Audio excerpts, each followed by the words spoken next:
എന്തിനാടോ വെറുതെ തൊണ്ട കീറുന്നത്? എന്നെയല്ലേ നിനക്ക് കാണേണ്ടത്? നിനക്ക് എന്താടാ വേണ്ടത്? ആരോട് ചോദിച്ചിട്ടാണ് നീ വീടിന്റെ പടി ചവിട്ടിയത്? ഇറങ്ങടാ, ഇറങ്ങടാ നായെ പുറത്ത്. കുമാര, പുറത്തിറങ്ങിക്കോളൂ. ഇറങ്ങിട്ട വാനടിച്ചോളൂ. ഇറങ്ങിക്കോളൂ. പുറത്തുണ്ടാവും. അവിടെ ആരാ ഉള്ളത്? പുറത്തേക്ക് ഇറങ്ങിയിട്ട് വാനടിച്ചോളൂ. ഇത് ഞങ്ങൾ കുടുംബക്കാരുടെ മാത്രം ഒരു കാര്യം. കുടുംബക്കാരൻ? ആരാ കുടുംബക്കാരൻ? നീയോ? നീ പ്രതികാരം നടത്തിയതിന്റെ സുഖത്തിലല്ലടാ. നീ കോടതി മുറിയിൽ വെച്ച് ചിത്രവധം ചെയ്തതിന്റെ വേദന സഹിക്കാൻ പറ്റാതല്ലടാ ഞങ്ങളുടെ അച്ഛൻ നെഞ്ചുപൊട്ടി മരിച്ചത്. പൊട്ടി നാടാങ്കളി നിർത്താറായില്ലടാ. നീ ഇവിടെ കണ്ടോ ഈ കുഞ്ഞനിയത്തിയെ? ഏട്ടാന്ന് പറഞ്ഞ് നിന്റെ പിറകെ തൂങ്ങി നടക്കുന്ന ഈ കുട്ടിയെ സ്വന്തം അച്ഛനെ നീ മാറോട് ചേർത്ത് പിടിച്ച് ശ്വാസം മുട്ടിച്ച് കൊല്ലുന്നതിന് സാക്ഷ്യം നിൽക്കേണ്ടി വന്നതിന് പകപ്പ് മാറാൻ നിൽക്കുന്ന ഇവളെ കണ്ടോ നീ?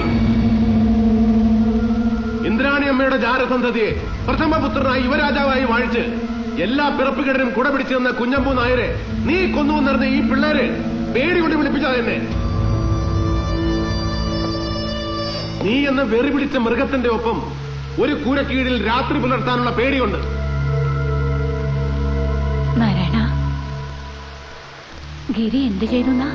കുഞ്ഞമ്പൂ നായർക്ക് പിഴച്ചുപോയി ഇന്ദ്രാണിയമ്മേ. പാമ്പിനെ വളർക്ക് ശത്രു സംഹാരത്തിനാണെങ്കിലും അവൻ തിരിഞ്ഞു കൊത്തി. എന്താ എന്താ എന്താ എന്താ നീ പറഞ്ഞുണ്ടാക്കുന്നത്? എന്നെ എന്റെ കൂടപ്പിറപ്പുകളും തമ്മിലടിപ്പിക്കാനാ? ആര് കണ്ടുന്ന്?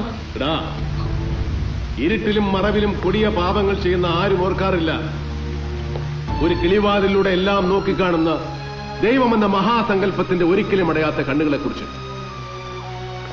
നീ ചെയ്ത നരഹത്യ ദൈവം കണ്ടത് മാലുവിന്റെ കണ്ണുകളിലൂടെയാണ്. നിന്നെ ഇനി എന്ത് ചെയ്യണമെന്ന് ഇവർ തീരുമാനിക്കും. ഇറങ്ങിപ്പോണം ഈ രാത്രിയില്. ഇനി ഇവിടെ പുറക്കാൻ ഞങ്ങൾ അനുവദിക്കില്ല.